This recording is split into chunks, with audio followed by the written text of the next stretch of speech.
Hello, ladies and gentlemen. Welcome back to another episode here on European Confessions. The following story that you're going to be listening to, it was sent to me by one of our dear brothers.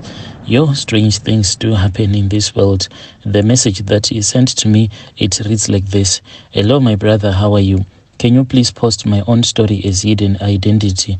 I have my own story that I want to share with you, and my story, it goes on like this. When I came to South Africa, I was looking for a job, but unfortunately, the guys that I was traveling with, we were then arrested, and then I ended up being in Venda. And when I was there, instead where I was supposed to go to, this was in Joburg, I started to work for this other man. So this man, he used to go around his area. He was a Venda speaking man. What he will do is that he will go around buying some oranges as well as some tomatoes in bulk using his pickup truck, which he will later on sell in the town called Thoyando, and that is where he used to sell some of this stuff at the time when I was working for him. So there came a time when this guy, I was now traveling with him from Venda, and we were going to this other town that is in Polokwane, where we would go and buy some potatoes in the surrounding farms at a much cheaper price. Later on, he then found some customers through my help. These were like guys from Zim, mainly in Beitbridge. So they will take these potatoes from him, then they would go and sell these potatoes in an area called Rutenga. That is where they were selling these potatoes. So he started to make a lot of money. So usually these potatoes, they would go through the Limpopo border since they used to buy a lot of them. So there was a time when this man, he kept on asking me if I knew if there was any traditional healer back home in Zim, which I knew. He kept on talking about Chipinge because he thought that everyone from Zim, since I was from Zim, I already knew this place that is called Chipinge, or I was in connection with any powerful traditional healer. Then I said, no, I do not have any idea about that place. I don't know any traditional healer who can actually assist you. As someone who was a Christian, I was not interested in all of these things that my boss used to tell me and to ask about, because he wanted to know what was the difference between the tokology that is found in Durban and the tokologies that are found in Zim. He just wanted to know the differences and the advantages of and the disadvantages, because he wanted one. He said that he had once spoken with this other man in Durban who said that he could create a tokology for him, so he was still choosing which one he wanted, from Zim or from Durban. So since he was my boss, I was embarrassed a lot to tell him that I did not want us to keep on having that type of conversations. And each and every time you would be talking about this issue of ritual money whenever we were on our trips, driving sometimes from Louis Trichardt, going to Polokwane or returning back to his village there in Venda. He kept on talking about tokologies and tokologies. So this guy even came to me one night when I was sleeping, because I used to stay at one of his houses because I used to work as a gardener as well. So the guy, when he came to me, the first thing that he said was that he wanted to know if I could assist him if it happens that he was going to require some of my assistance, since he was like my boss. So I just said, it is fine, I can assist you to whatever. The guy then woke me up one night, and it was very late at night. He said that he wanted me to meet him outside. It was him and his wife, and I want to thank God, because when this happened, it was like 3 days after my wife had traveled to Zim with the groceries and everything, because my wife, she was the one who would go to Zim. Then as for me, I would return back home maybe after 2 years, because the money that I was earning, it was not a lot. So the only items that I had at that time in that small room that he had given me and my wife to stay in, it was just a few blankets, a stove, and just a few of my work suits. That was all that I had, because what we used to do, me and my wife, was that after buying some clothes, when my wife would return back to Zim, Then my wife will return with all the clothes. When she would return back, then we will start again to buy more clothes. After my wife had gone to Zim, that was when my boss called me one night and he said he wanted me to assist him. So I said it was fine. I then went outside. When I went outside, I then saw that as for my boss, he was holding his child at that time. This child, he was not even yet able to speak. He was almost like 1 year old at that time. My boss told me to hold his child, so I could not understand the reason as to why my boss wanted me to hold his child, because this was like late at around 2 a.m.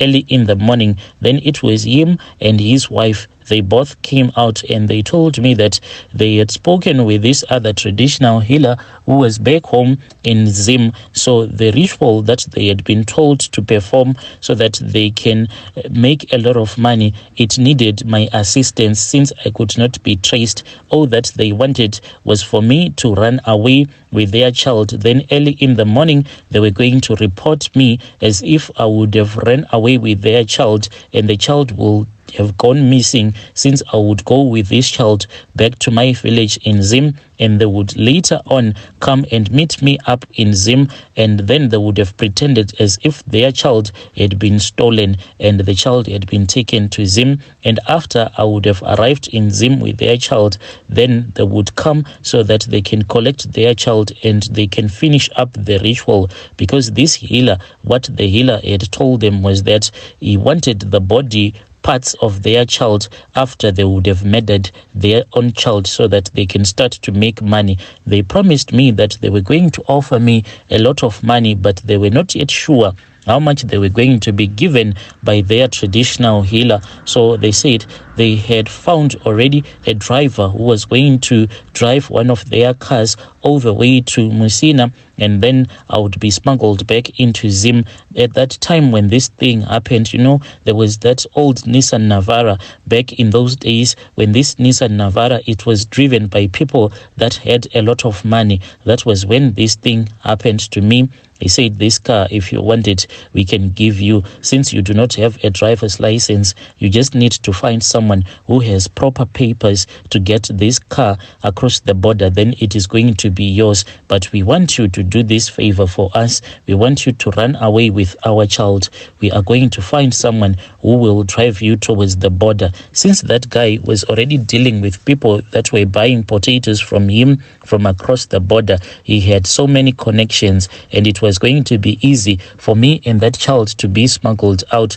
And this child was used to me already, and the child, they used to feed him, that powdered milk. They used to feed him with that type of milk, so it was not going to be a problem for me to be with this child. But I got so scared after they had handed me this child, and I said, can you please give me a day so that I can think about it? Then they said it was fine, but they wanted this thing to be done within a short period of time, because that healer had given them a very short period of time, because these body parts had to be gathered so that they can be given their money, and they were going to make a lot of money. The following morning, my brother, then the preparations started. I told them that we should do this at night. That was when we were supposed to do it.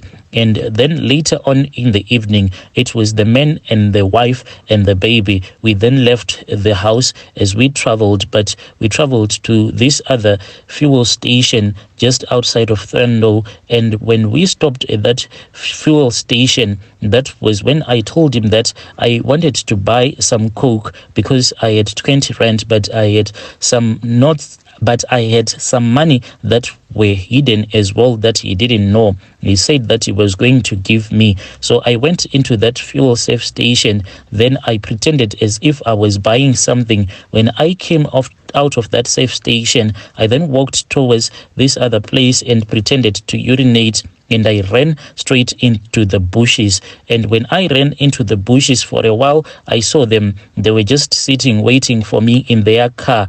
And after that, they saw that I had ran away. I saw his car as he was driving up and down the highway. I slept in the bushes throughout the night. I had to walk from Thurndo, and I walked all the way to this other place that is called Willie Spot. That was when I hiked a truck that was going across the border. I then spoke with this truck driver and I told him what I was running away from, and he said that it was fine. He was not going to make me pay. He said the problem is that you do not have any papers, so what we can do is that after my truck would have gotten its clearance, then I'll pick you up, but on the Zim side. So I walked my brother through the bushes and I returned back on the Zim side, and I came back to Baitbridge and I waited for him.